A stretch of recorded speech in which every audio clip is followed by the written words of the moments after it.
সকলো জল্পনা কল্পনাৰ অৱসান ঘটাই দেশৰ জনতাই শাসনত বহুৱালে নৰেন্দ্ৰ দামোদৰ ভাই মোদীক।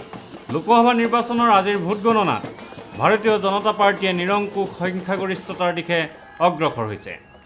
লোকসভা নিৰ্বাচনৰ আজিৰ ভোট গণনাত ভাৰতীয় জনতা পাৰ্টীয়ে নিৰংকুশ সংখ্যাগৰিষ্ঠতা লাভ কৰিছে। কংগ্ৰেছ নেতৃত্বাধীন UPAৰ শোচনীয় পৰাজয় হৈছে। সমগ্ৰ দেশতে UPA জোঁটে 100তকৈ কম আসনে পাবলৈ সক্ষম হয়। BJP নেতৃত্বাধীন NDA জোঁটে 300তকৈ বেছি আসন পাবলৈ সক্ষম হয়। BJP দলে অকলে সংখ্যাগৰিষ্ঠতা লাভ কৰিছে। প্ৰায় 3 দশকৰ পাছত দেশত এটা দলে অকলে সংখ্যাগৰিষ্ঠতা লাভ কৰি BJP দলে ইতিহাস সৃষ্টি কৰিছে।